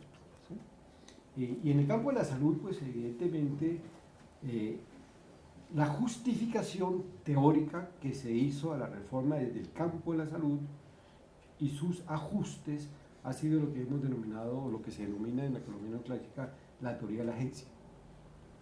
La teoría de la agencia también se aplica al campo de la ciencia política. En la teoría de la agencia lo que se dice es que hay un principal y un agente. Se aplica a la salud, el teórico de esta opción es Arrow, se aplica a la salud diciendo, mire, como el sistema de salud es tan complejo, ninguno de nosotros que tengamos una enfermedad crónica conocemos el paquete de servicios que se puede ofrecer desde la medicina para el mejor tratamiento de la dolencia que se tiene. Por lo tanto, ante esa ignorancia de cualquier ciudadano, es necesario acudir a un agente, es decir, el ciudadano es el principal o el afiliado al sistema es el principal y el agente sería las EPS. Eso es desde el punto de vista teórico. Desde el punto de vista de la crítica a esa opción, es que se considera la salud desde la teoría de la economía, del campo de la teoría económica de la salud, porque hay un debate muy fuerte que estamos desarrollando, se considera la salud como un bien, como un bien cualquiera. Tal vez que el único componente que lo diferenciaría sería lo que llamamos nosotros las asimetrías de información. Pero olvidan un elemento central, y es que para que la teoría de la agencia funcione, se necesita un Estado que regule ese tipo de ejercicio. Pero si uno considera al Estado, como lo consideran el individualismo metodológico y el neoliberalismo, como un Estado que busca el bien común, como un Estado de tipo weberiano, contractual, pues evidentemente no pueden ver que la regulación estatal para el campo de la salud y en particular como opción teórica para la economía de la agencia, pues es un Estado clientelista, un Estado corrupto y un Estado que no tiene ninguna determinación para evitar las puertas giratorias. ¿Y qué es una puerta giratoria? Pues yo tuve yo ya bastante tiempo trabajando en el campo de la salud. Una puerta giratoria es que en un contrato que tuve sobre el FOSIGA, se reunían las EPS y se reunían los funcionarios de la Superintendencia de Salud con los funcionarios del Ministerio de Salud. Estos funcionarios todos tenían contratos de ODS, contratos de 3 meses, 6 meses. ¿Qué iban a meter en cintura a las EPS si eran sus próximos contratantes cuando se le acabara su contrato laboral? Es decir, la flexibilización del mercado de trabajo en el campo de este tipo de servicios, pues lo que hace es que no haya ninguna posibilidad de meter en cintura a esta intermediación que es en el campo de la salud. Eso es la famosa puerta giratoria. Entonces, uno encuentra a un funcionario que está en una EPS que es patrocinado por Nutresa, que después pasa a puestos de dirección del ministerio, que vuelve al sector, etc. Entonces aquí hay una debilidad de carácter regulatorio. Pero lo que es, hay otro punto que me parece fundamental, y es que efectivamente estos paseos de la muerte, uno podría decir, ¿quién en este país no ha sido, o él o sus familiares, afectado por la mala calidad en el servicio de la salud? O sea, ayer pues, había todo un debate a propósito de personas que duraron esperando una operación de corazón durante un año y murieron, ¿sí? Los paseos de la muerte, etc. Entonces lo que uno ve es que efectivamente se volvió fue un buen negocio. Y eso es lo que conocemos nosotros bajo el nombre de la cuenta de compensación. Eso significa lo siguiente: cuando se asigna presupuestalmente la partida para que una EPS atienda a una persona y su familia, es 700.000 pesos, por decir una cifra. Con eso, durante un año, la EPS tiene que utilizar esos recursos para atender al afiliado y a los que están siendo beneficiarios de esa afiliación. Ok, lo ideal es no gastárselo, ¿no?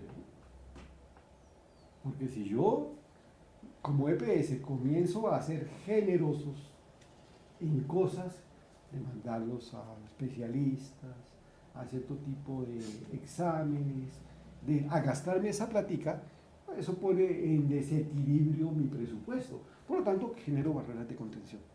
Y al generar esas barreras de contención, lo que estoy generando es que la población se enferme. Lo ideal para una EPS es tener gente como ustedes, jóvenes, que no se enferman, pero cuando uno ya comienza a aparecer los males, pues se vuelve un afiliado costoso.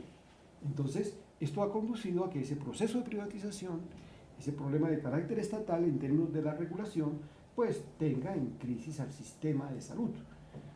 Y eso es producto de la ley 100, ¿no? Es como uno de sus componentes. Claro, profesor, dándole un poco un giro a la entrevista, quisiera por último, ya para despedirnos, que nos contara un poco el tema de la relación de la historia con la economía, ya que usted ha elaborado el esfuerzo incluso de un artículo por mostrar esas relaciones que existen entre estas dos ciencias. Quisiera que nos comentara un poco. Efectivamente,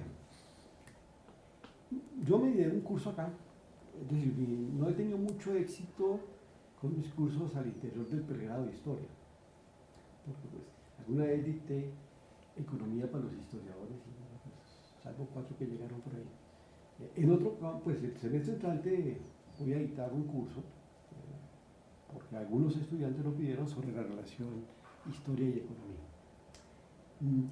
Yo entiendo a los estudiantes por qué su renuencia a estudiar economía. Porque en la facultad, no es el caso de la Universidad Nacional, obviamente, lo que impide en la facultad de economía es el pensamiento único. Y entonces, cuando este pensamiento único, asociado a la economía neoclásica en su versión institucional, considera que la economía, como lo dijo Marshall, creador de la microeconomía, de las teorías del equilibrio general, la economía debe ser una ciencia que se debe parecer mucho más a la biología que a la física. Es decir, la economía es una ciencia exacta. Entonces, como ciencia exacta, yo tengo que formalizarla. Entonces, ya de manera inmediata encuentro los estudiantes que entran a ciencias sociales, humanidades, un rechazo. Pero es que no existe una sola forma de ver la economía. Por eso, cuando dicen en muchos escenarios, es que los economistas piensan, no, son los economistas neoclásicos basados en el individualismo metodológico en su versión institucional. Hay otra forma de ver la economía y es ver la economía como parte de las ciencias sociales. Por lo tanto, es un análisis político en términos de los agentes sociales que se apropian de los excedentes que han producido. En el tema, por ejemplo, de la moneda, si yo veo la economía como parte de las ciencias exactas, pues digo que la moneda juega un papel de unidad de cuenta, medio de cambio y almacén de valor y la declaro neutral. Si yo veo la moneda como parte de una disciplina que está vinculada a las ciencias sociales, yo digo que la moneda se descansa en la soberanía, en la deuda y en la confianza. Por lo tanto, las formas monetarias son decisiones políticas. Y ahí me lleva a hacer una teoría sobre el Estado. Entonces, no es una teoría de consenso, porque el Estado es escenario de conflicto, ¿de acuerdo?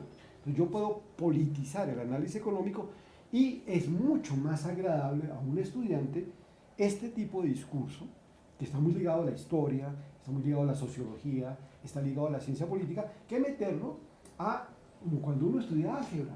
Cuando uno estudiaba álgebra nunca se preguntaba cuándo salía el número 0 o el número 1. ¿No? Es decir, uno aprendía álgebra, aprendía cálculo como un instrumento de ejercicio académico. Por lo tanto, la manera como se enseña la economía es una manera que se enseña bajo manuales. Entonces uno estudia el manual de Samuelson, uno estudia los manuales donde uno no encuentra las tensiones que hay al interior inclusive de esa misma corriente. Cuando uno estudia la economía como parte de las ciencias sociales, pues ahí aparece todo un bagaje político que hace mucho más cercano a recomendaciones de carácter político, a recomendaciones en términos de decisiones políticas para entender la manera como se debe organizar el modelo económico en este país. Muchísimas gracias, profesor Oscar. Un saludo a toda la audiencia de Autores de Historia. Soy Pablo Casanova, estudiante de los pregrados de Economía y de Historia de la Universidad Nacional. Continuando la exposición de la trayectoria académica del profesor Oscar Rodríguez, estamos en tiempos de reforma tributaria y ha sido uno de los temas transversales de sus publicaciones recientes. Me gustaría que nos contara qué perspectivas ve de la actual reforma y hacia dónde nos va a llevar. Bien, yo lo contesto desde el punto de vista histórico, que es como un elemento. En el año 81 me gané una beca de una institución española para ir al Archivo de Indias a hacer un estudio sobre historia colonial. Yo escogí como tema la Real Hacienda.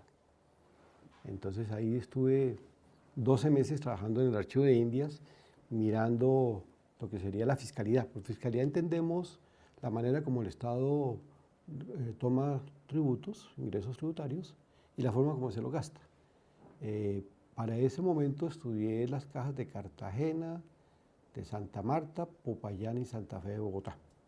Entonces, y eso, algunos artículos publiqué, casi todos han estado publicados en el anuario, pero publiqué un libro que se tituló Gremios, Reformas Tributarias y Administración de Impuestos. Y eso me condujo a mirar la manera como se estudia la fiscalidad desde la historia y desde la economía.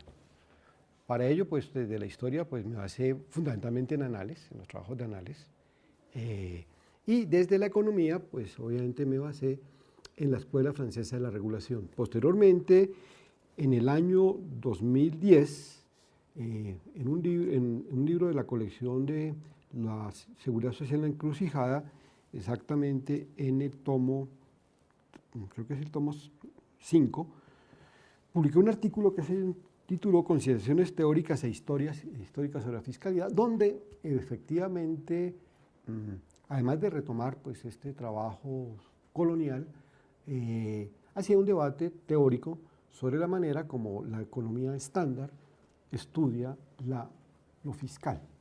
Entonces, pues he tenido alguna, digamos, una perspectiva histórica y teórica sobre el problema. Y ahora, pues evidentemente, uno se enfrenta a esta reforma que se hace a nombre del empleo y de la equidad, como todas las reformas en este país. Bien, pues uno se pregunta, ¿por qué tantas reformas? Cárdenas ya ha hecho 2. La otra, la anterior, 2014, la hizo a nombre del empleo y le quitó los aportes parafiscales a las grandes empresas. No sé por qué en el debate no ha surgido que efectivamente esa medida pues no ha modificado sustancialmente los indicadores de empleo y que por el contrario los indicadores de empleo están en la misma niveles, 9% tasa de desempleo, precariedad en el empleo, que en el momento en que se produjo esta reforma que quitó parafiscales. Entonces esto es un componente importante. Pero esta reforma, como se ha dicho desde varios ángulos, disminuye ese salario real, porque gran parte de la reforma lo soporta el IVA y por lo tanto la capacidad de compra que de los asalariados va a disminuir con la reforma. Han generado una cantidad de mentiras y de falacias en los cuales desgraciadamente han caído algunos compañeros de la universidad. Pues. Por ejemplo, dicen, no podemos, este país pierde competitividad con estos niveles tan altos de tributación para la empresa que están cercanos al 60%. La Nacional, la Facultad de Economía, acaba de publicar un estudio donde demuestra que la tasa efectiva, ¿qué quiere decir la tasa efectiva? Que evidentemente esa tasa nominal es alta, pero esa tasa nominal queda descontada por deducciones y exenciones, llegando a una tasa efectiva del 20%. Y en esta reforma, pues se va a disminuir mucho más esta tasa efectiva.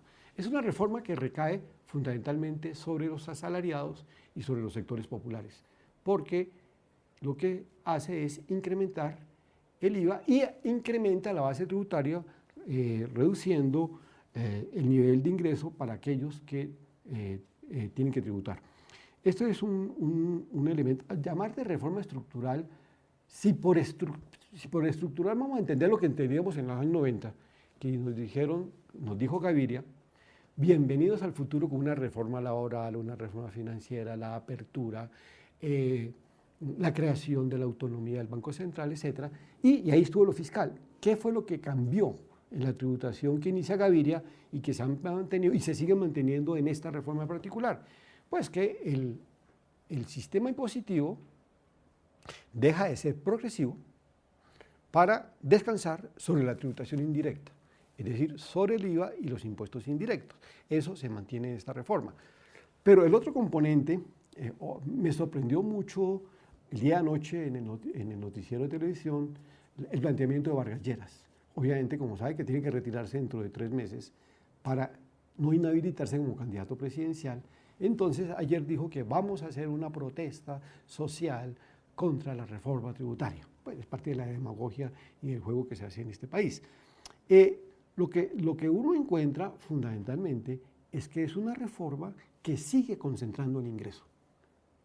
Y no se pone en tela de discusión en qué nos gastamos la plata.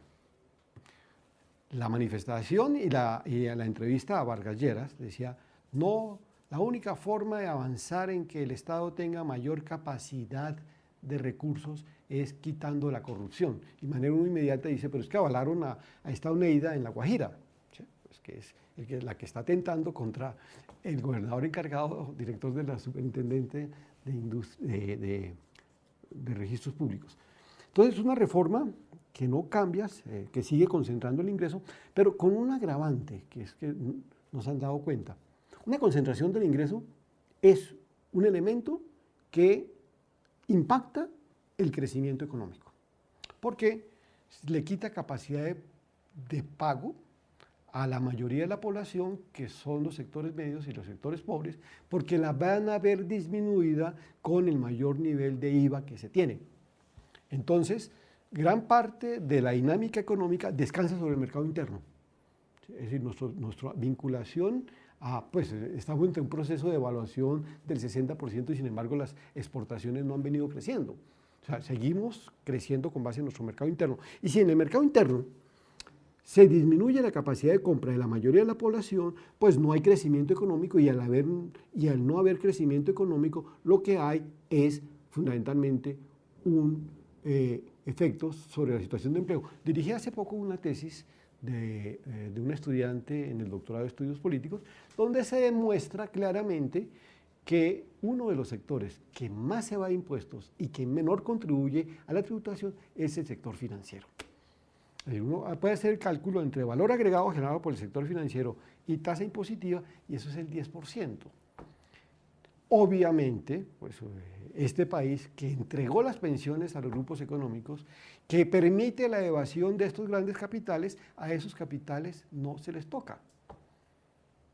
Y la reforma tributaria es regresiva, tremendamente regresiva, no va a generar empleo y lo que va a hacer efectivamente es aumentar la inequidad y aumentar, o por lo menos tener el mismo tipo de tasas de población en condiciones de pobreza extrema y en condiciones de pobreza.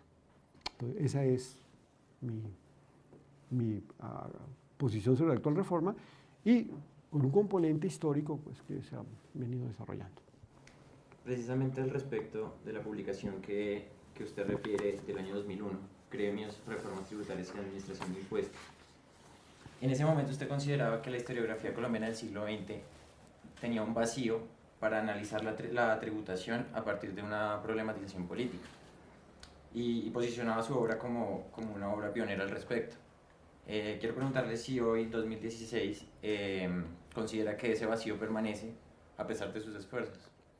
A ver, efectivamente, pues lo que uno encuentra en el campo de la tributación es trabajos, digámoslo de otra forma. Hay cierto tipo de centros de investigación que le han sido muy, muy funcional para los diferentes regímenes políticos. Me acuerdo, pues no querría mencionar alguno, pero cuando llegó Uribe, se trató de demostrar para justificar la seguridad democrática por algunos académicos de algunos centros de investigación que uno de los problemas que tenía este país era el problema de la guerra y que por lo tanto había que acabar la guerra, pues esta tragedia que todos nosotros conocimos. Cuando se planteó la reforma tributaria del 2014, otros centros académicos que casi siempre son los mismos, pues Fede Desarrollo, decir alguno, conjunto de trabajos diciendo el problema de la informalidad es un problema de los parafiscales, pero han ido más allá, cosa que he publicado en un N periódico, diciendo el problema de la informalidad es un problema ligado por el alto salario mínimo. Entonces resulta que para tener trabajo decente, como lo plantea la OIT, era necesario quitar los parafiscales y reducir el salario mínimo, como lo planteó Santa María, cuando era ministro de Protección Social y director de Planeación. La reducción del salario. ¿Y por qué se piensa en la reducción del salario mínimo? Se piensa en la reducción del salario mínimo porque es también un problema de carácter pensional. En el siguiente sentido, es que los fondos de privados de pensiones ni siquiera garantizan los 142 millones de pesos de capital que un trabajador de salario mínimo debe aportar para darle un ingreso, una pensión igual al salario mínimo. Pues obviamente hay formas de debatir esto. Pues esto el informe de la OCDE es preocupante en ese sentido, y es la necesidad de una reforma laboral donde se flexibilice el salario mínimo. Y uno pues podría decir que en estos acuerdos de paz me llamó mucho la atención en que la ayuda que se le van a dar a los desmovilizados de las FARC es el 90% de un salario mínimo. Uno pregunta, ¿por qué no es un salario mínimo? No, es que hay todo un aparato simbólico, ideológico, de golpear que esto es el causante de los grandes males que tenemos en este país, entendiéndose por grandes males el poco acceso que tiene la persona al mercado de trabajo. Bien, ¿cómo puede uno debatir esto? ¿Cómo desde otra corriente teórica y política podemos debatir eso? No, muy sencillo. Relacione el salario mínimo con el valor de la canasta familiar. Y la sorpresa es del siguiente orden. Para adquirir el valor de la canasta familiar se necesita 2.5 salarios mínimos. Luego yo puedo concluir de ahí que el salario mínimo es muy bajo y que me aumenta la tasa de participación, porque si hay dos personas en el hogar que salen a trabajar y ganan un salario mínimo, le faltaría un 0.5 de un salario mínimo para tener acceso a una vida pues, medianamente decorosa. Pues, decorosa es vivir a distancia de 3 horas de transporte, etc. Pues. Y eso implica que un miembro de la familia, un hombre, una mujer, entren a demandar empleo, con lo cual dispara las tasas de desempleo. Entonces podemos decir que estamos ante un salario mínimo. Es que es muy curioso la manera como se tramita la política social. La política social es el discurso de que cuando se dan subsidios, esos son subsidios para los pobres. Por lo tanto, el discurso oficial de ciertos sectores políticos y de ciertas opciones teóricas, ese es un Estado paternalista. Pero cuando se dan incentivos al gran capital, esos no son subsidios, esos son incentivos que están subsidiando zonas francas, etcétera, a este gran capital. Sí, me parece que esto es un asunto en lo fiscal que hay que enmarcarlo en una discusión mucho más amplia, ¿sí? Una discusión de cómo nos gastamos la plata, quiénes se benefician de la plata. Cuando uno dice es que no habría plata para los pobres hay mucha plata, sobre todo en momentos de elecciones, porque la política, basada en la asistencia pública, convierte los derechos en favores, y ese es el campo del clientelismo en este país.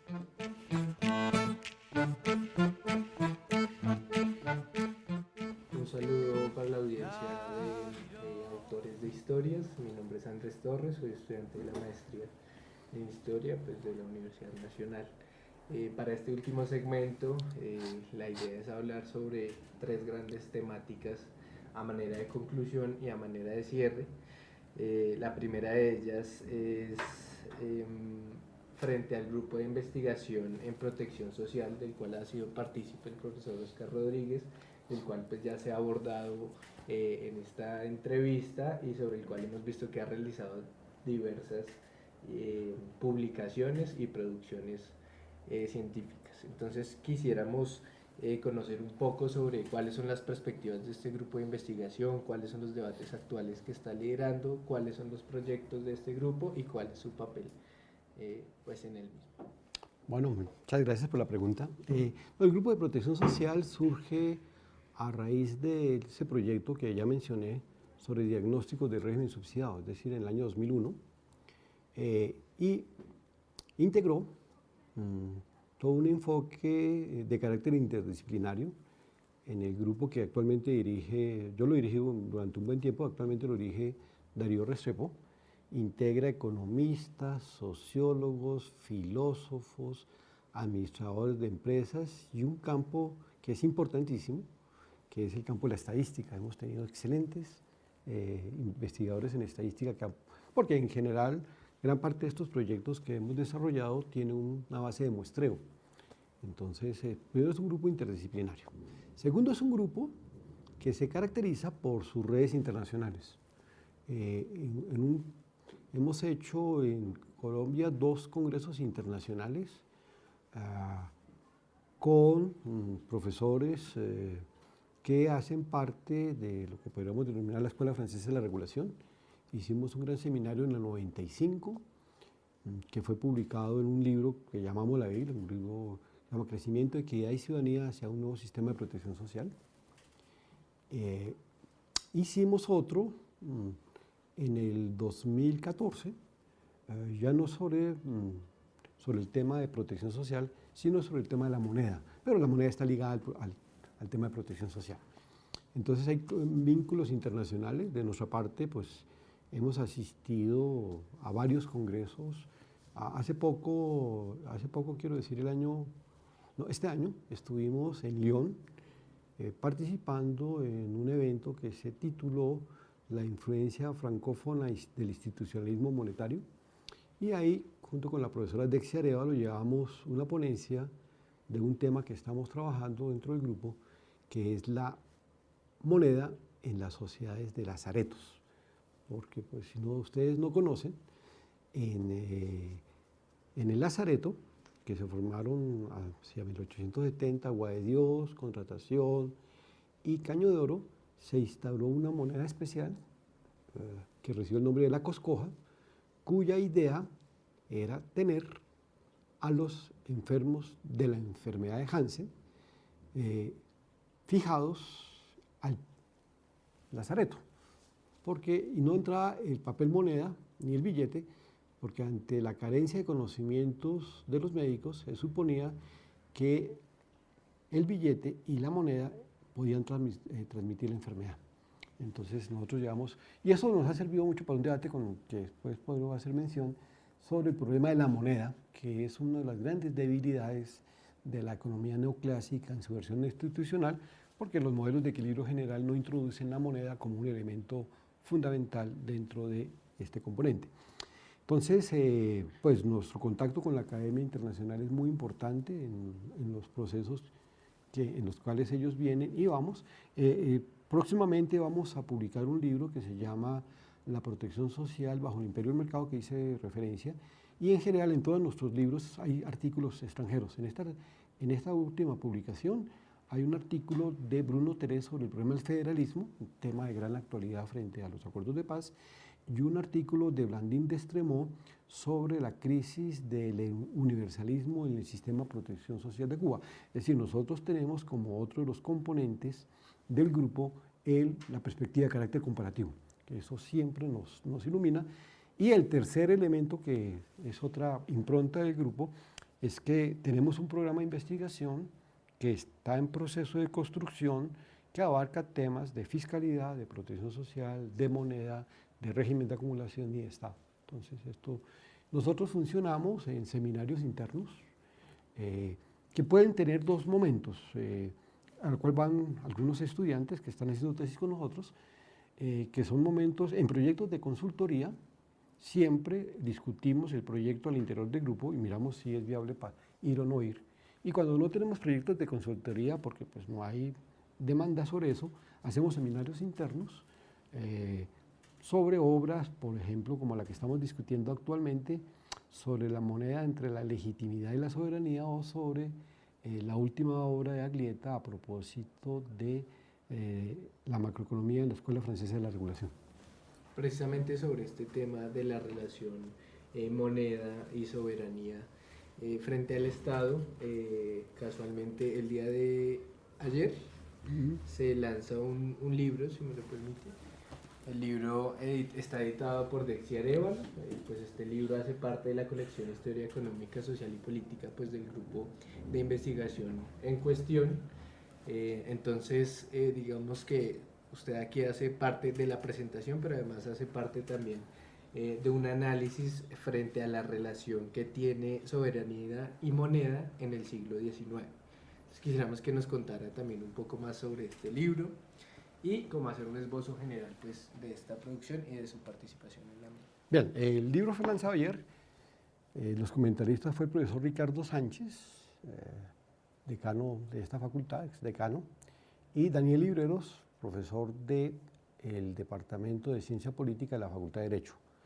Digamos que este libro hace parte de esa colección y hemos encontrado un gran apoyo en los decanos de Economía, pues el anterior, Jorge Guillermo García, y el actual, Edgar Bejarano, y obviamente un cómplice, al cual le decimos un cómplice, que es Álvaro Cerda, director del Centro Editorial de la Facultad de Ciencias Económicas. Pues ahí es donde todas nuestras publicaciones tienen ese sello editorial. Como mencioné anteriormente, estos libros los financiamos con nuestros proyectos de consultoría, dejando siempre una reserva y tratando de darle gran participación a los miembros del grupo.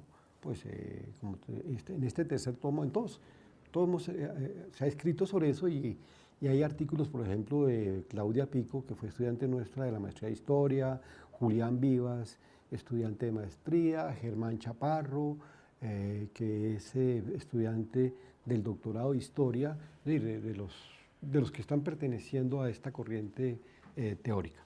Bien, entonces hablemos ya de este libro. Hay algo que llama mucho la atención y es que, en general, lo que uno más usa de manera cotidiana, en términos económicos, es la moneda.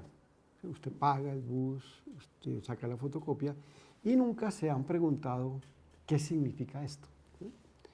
En el tomo 2 de la colección Historia, Economía Social y Política, coordinado por Bruno Teret, que se llama La moneda develada por su crisis, donde hay una cantidad de artículos interesantísimos sobre el mensaje de ese libro es que el velo con el cual se cubre la moneda queda al descubierto en momentos de crisis monetarias.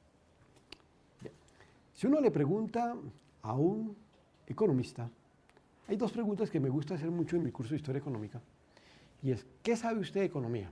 O sea, ¿usted cómo define la economía? Entonces, el estudiante te contesta de manera inmediata lo siguiente: es una disciplina que estudia la asignación de recursos escasos.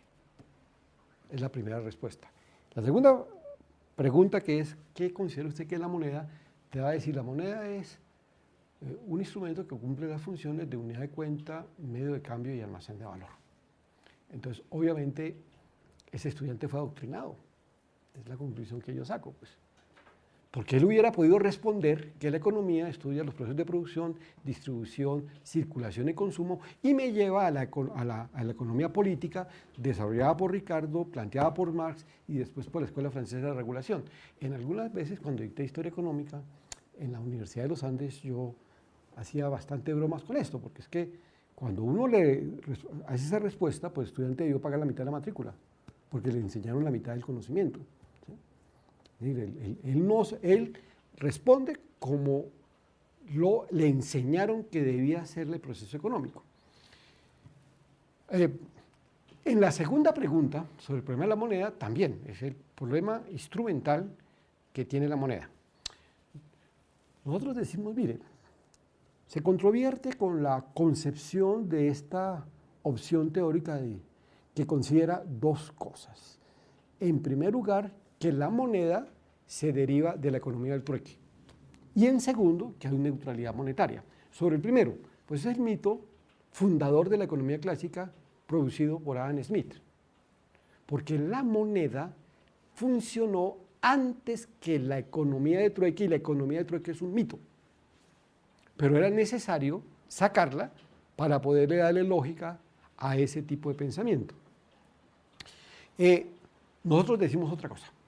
Nosotros decimos, mire, la moneda, retomando, primero, la moneda no es el monopolio de los economistas y en particular de la escuela neoclásica. La moneda es patrimonio de las ciencias sociales, porque ha habido estudios de la moneda sobre la filosofía, Simmel, la filosofía del dinero, Ha habido estudios de la moneda de la antropología, Marcel Mauss, René Girard, la violencia de lo sagrado. Ha habido estudios desde la historia, anales, en la obra de Fernando Brodel, o en la obra de Duby, o en la obra de Pierre Vilar, pues la moneda siempre juega un papel significativo. Por lo tanto, para nosotros, primero, la moneda no se deriva de la economía de trueque. Y segundo, la moneda no es neutral. ¿Qué estamos diciendo con esto? Lo que estamos diciendo con esto es que efectivamente la moneda se funda sobre la deuda, la confianza y la soberanía. Y hemos acuñado una categoría que se llama la deuda de vida, pues que es una categoría apasionante que se contrapone contra las formas como el individualismo metodológico ve el problema pensional y el problema de la solidaridad. Porque el individualismo metodológico solamente ve las deudas privadas. Voy a tratar de sintetizar lo que se llama esa deuda de vida. Cuando uno nace, de manera inmediata tiene una deuda con sus padres, ¿sí? Porque si no, no puede sobrevivir. Cuando uno sigue en el transcurso de la vida, pues efectivamente esa deuda se va ampliando y es una deuda que se contrae también con la sociedad, que es un poco la explicación de por qué se paga impuestos. ¿Sí?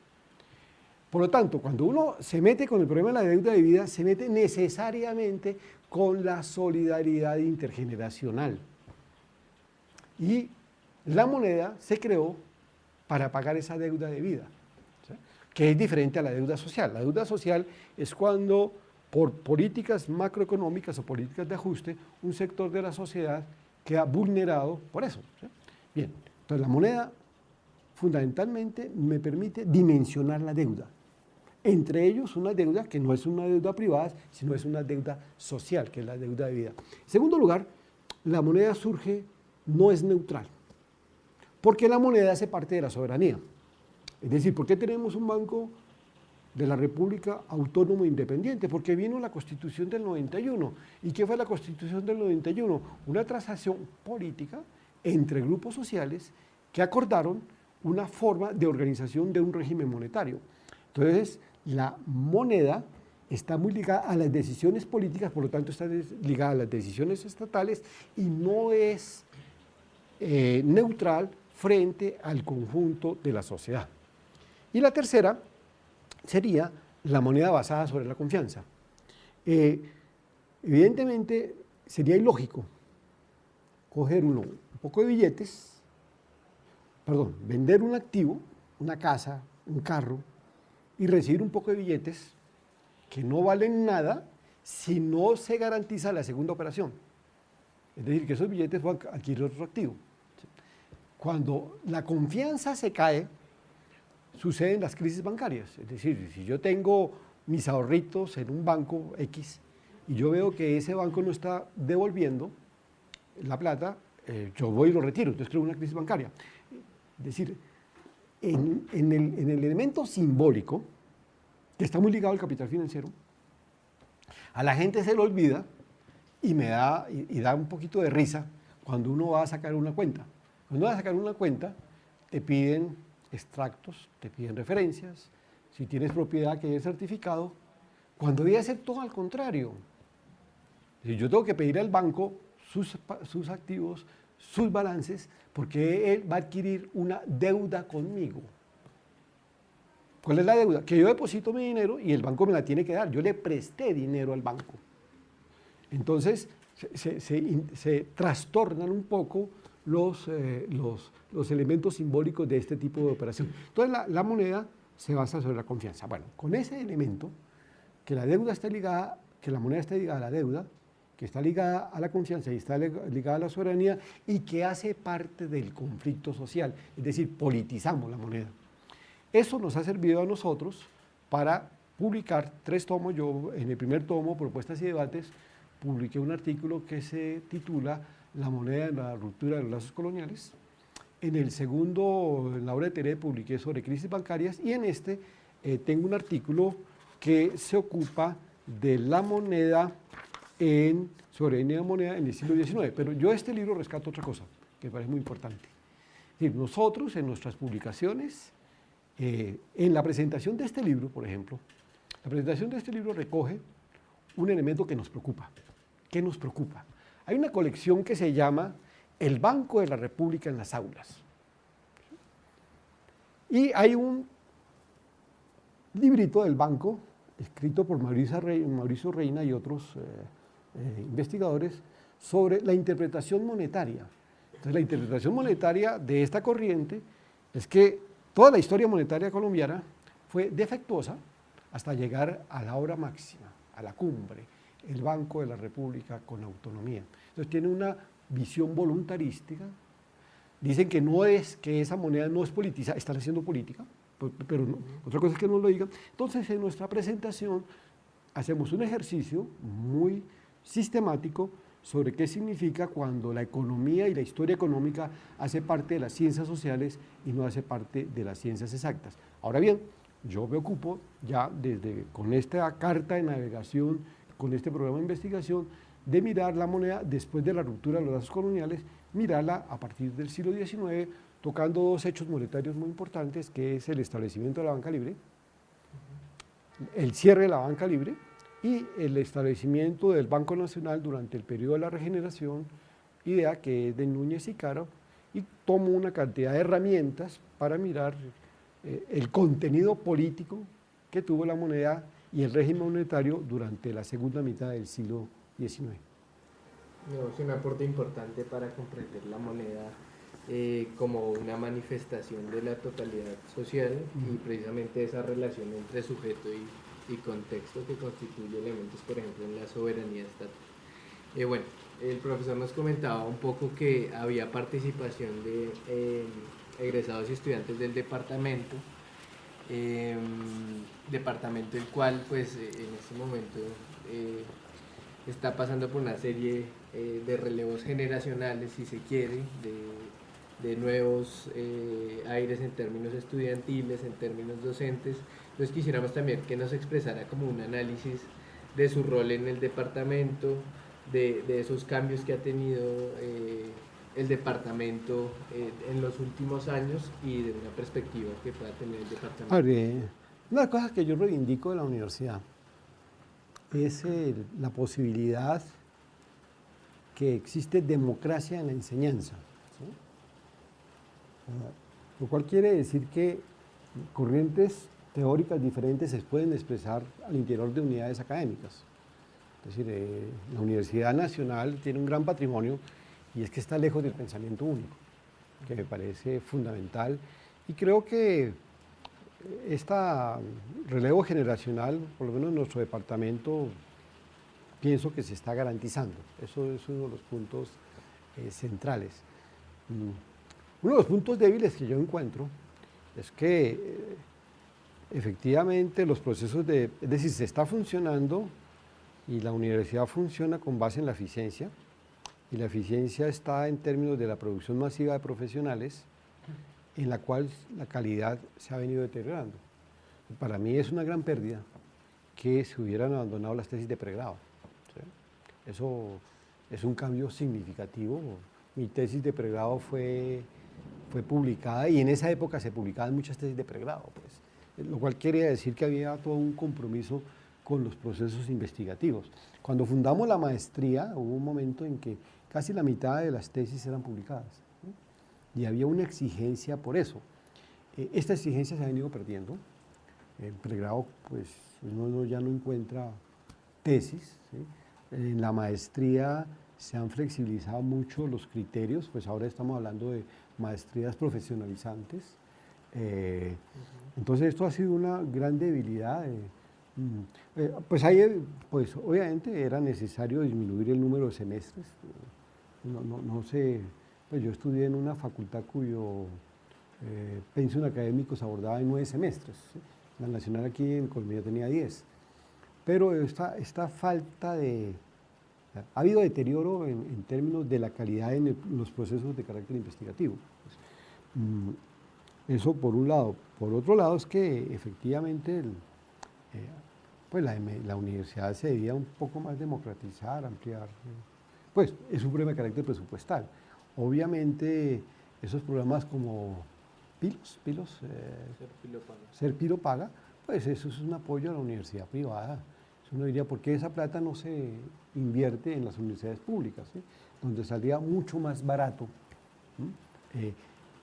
tener a esta gente dentro del proceso de formación de la universidad? Creo que eso es uno de los puntos débiles de la nueva política universitaria. Bueno, profesor, de parte del Departamento de Historia, de parte pues, de la iniciativa de autores de historias, queremos agradecerle por su participación y disposición en este espacio de entrevista. Es muy valioso para nosotros contar precisamente con este análisis sobre la producción y los aportes que usted ha hecho, sobre todo al campo de investigación, producción y asesorías también en términos de precisamente la investigación histórica.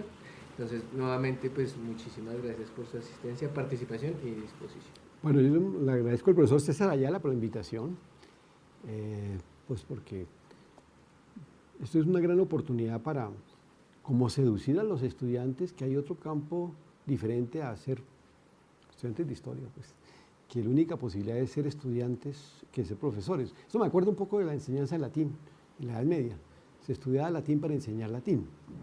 Yo creo que hay que abrir las posibilidades de carácter laboral, hay que darle una mayor formación interdisciplinaria al estudiante, vincularse a grupos de investigación, es decir, tener otro tipo de otro mundo laboral es posible, que es lo que intenté hacer con esta entrevista. De todas maneras, pues nuevamente les agradezco a ustedes, los estudiantes, que se tomaron el tiempo de leer estas cosas para poder hacer las respectivas preguntas y llamarlos a que la historia también tiene que estar vinculada directamente con la actualidad, de que la historia hace parte de la ciudadanía. Por lo tanto, el ser ciudadano implica el que en los grandes problemas le podemos dar una perspectiva histórica, de que la historia no es solamente esa cosa que mantiene a la gente culta, sino que tiene una utilidad de construcción ciudadana en este país que requiere mucha participación y muchas transformaciones de carácter social. Da-dee-do, da-dee-do, do-do-ba-boo-day, do-do-ba-boo-day.